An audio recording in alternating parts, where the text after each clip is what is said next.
This year's Princeton Fung Global Forum addresses one of the most important political and social issues of our time. Can liberty survive the digital age? We're so happy to be here in Berlin because we just believe it's so important that Princeton get out into the world, and we mean that at all levels, that our students have an opportunity to live and learn and work abroad, that our faculty also have a chance to interact with faculty at other institutions, and that other faculty and policymakers and students from around the world have a chance to interact as well. We did a short walking tour in the pouring down rain the other day.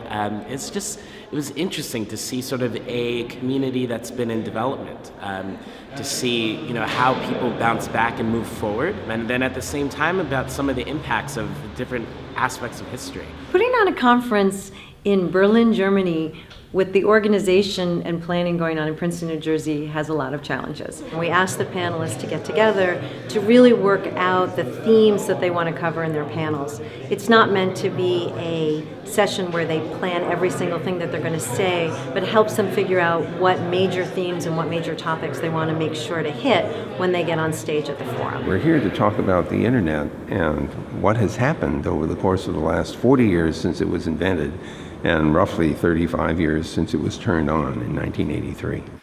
I think that it would be impossible to overemphasize how critical public trust is in this internet online environment, and it is eroding with good reason, because there are frailties in the system that need to be remedied technically.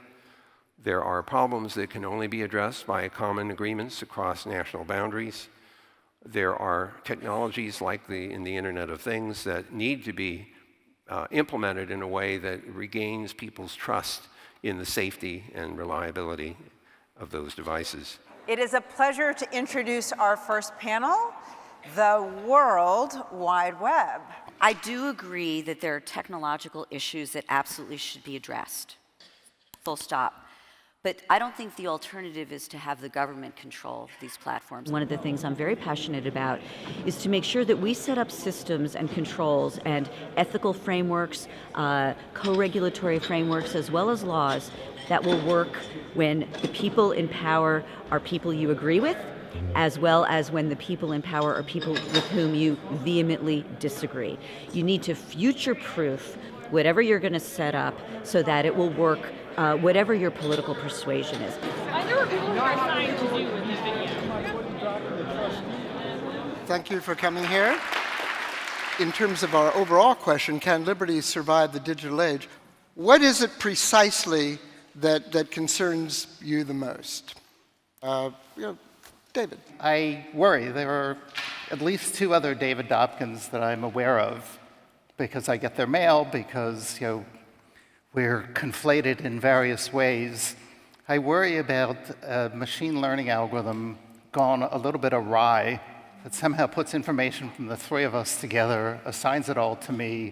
This semester, as it turns out, I'm teaching a course on IT policy, and two of my students are here. This forum is giving us an opportunity to hear certainly a European and a North American perspective, but also a global perspective that I think will really enrich our public policy education. And what's fascinating is that we talk about a lot of these issues in the classroom, but to be here and listen to practitioners and academics talk about the issue from both sides, working on it from the research side as well as how does this have policy implications on marginalized communities, etc., has been a great learning experience. Our third panel of the day, called The Internet of Things, or Is Your Bow Tie Really a Camera? First of all, the relevance of the conference itself. I think it's really struck a nerve with a lot of people to examine what democracy means in an era where information flows so freely in many ways, and what's technology's role in that. And I think it's particularly important for technologists to be a part of that discussion. Nick, give us some examples of ordinary use cases where things might not talk to each other perfectly. Sure. I think even though this panel is called, it refers to the Internet of Things, I think it's a little bit of a misnomer. We should really just think of it as the Internet. And by that, I mean, increasingly we're seeing more and more devices that have a Wi-Fi radio just baked into them. So it's cool now to have an internet-connected thermostat. Pretty soon, everything you buy is basically going to be connected to the internet. So what does that mean? Well, when I buy a house or sell a house, and there are now 100 things connected to the internet, from the thermostat to the door locks to the wall switches to the light bulbs. I'm not going to disassociate with all of those. I'm not going to, there's no easy way to delete all my data. So what's the factory reset for my house? We are grateful that Neelie can join us here today to address a critical question: have we lost control of the internet? Please welcome Neelie Kroes. It is not only about debating and discussing in this audience, for this is an outstanding audience, international, very competent and knowledgeable, but it's also talking about how can we implement what will be, at the end, be concluded during this conference. Leaking has become a fact of our daily lives. Leaks in the White House, leaks via WikiLeaks. We witness an unprecedented amount of orchestrated leaks via foreign countries. And the latest news is interesting, but you got it already, which like to disrupt the elections of the free world. So I'm a third-year PhD student in computer science at Princeton. I'm here with other Princeton students as volunteers. Students coming from different majors, different areas of interest. We have graduate students and undergraduate students, people getting their masters, people getting their PhDs, people like me who are still undergraduate. It's a whole group of us. We're about to do a Facebook Live event, answering some questions about Berlin, about things we've learned at the forum. Hi, I'm Rose Kelly from the Woodrow Wilson School, and we are live on Facebook Live from the Princeton Fung Global Forum in Berlin. I'm here with our student volunteers. We're going to ask them a couple We've been really pleased that we've had so many German media attend this year's event. We had 40 reporters sign up. We've had some great experiences with some TV crews, and we've been really thankful for their coverage.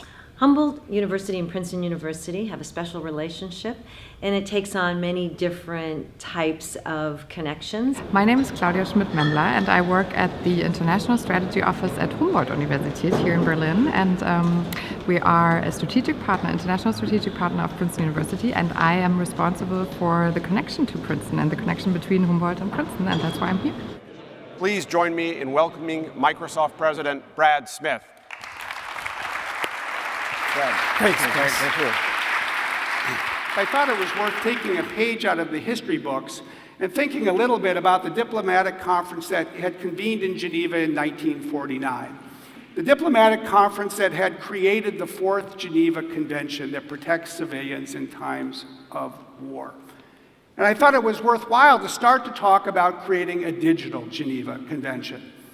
A convention that would bring the governments of the world together, at least those that are like-minded, so that they would pledge and create new international law. I came to Princeton in 1956 as a graduate student in the Woodrow Wilson School. So far, I must say, I'm not disappointed at all. It's been a very good conference, and especially today, the speech by Brad Smith was really extraordinary. Now I'd like to introduce our fourth panel, entitled Communication Silos and Information Overload. Visual culture really matters. You know, psychological studies show that if you have a statement with an image, more people are likely to believe it, right? And even though a lot of their images are kind of like totally ridiculous because there are these funny, weird memes like Hillary like a zombie, nevertheless, there's something very compelling about a statement, sometimes a very catchy statement, funny statement, transgressive statement, and then the image, and that kind of circulates all over the place. I'm so glad to see Princeton able to leave the cozy campus and come out to the rest of the world to gather really thoughtful minds of experts to address these issues under the Princeton banner. As Microsoft president said earlier today, all of these companies have produced transparency reports, and they're quite excellent when it comes to what governments are asking of them. So if a government asks for a user's data or asks for a piece of content to be taken down, you can go to Facebook or Google or Microsoft and find, kind of some information about what that looks like in those countries. But when it comes to terms of service takedowns, we know nothing. When we think about democracy and the internet, a lot of times we think about how nation states are restricting what we can do. But in fact, today, corporations like Facebook have more users than the entire country of China. And so we need to think about the new paradigms in which these companies are enacting control over so many people. I think privacy is one of the key ways of becoming free and staying free on the internet.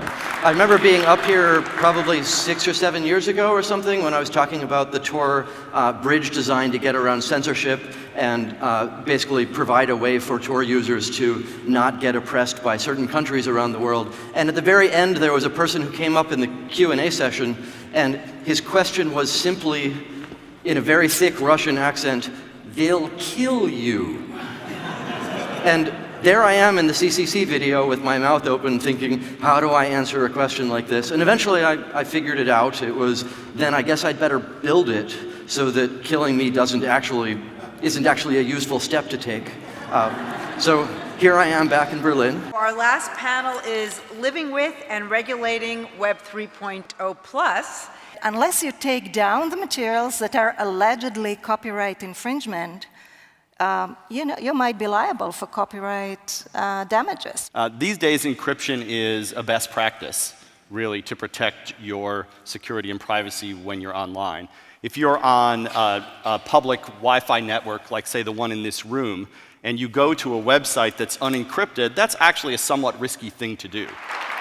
I thank them. I thank all of you for what has been a wonderful conference, and I invite you all to join us for a reception, which will be downstairs on the first floor. Thank you for being a part of this. Good night. The forum's wrapping up.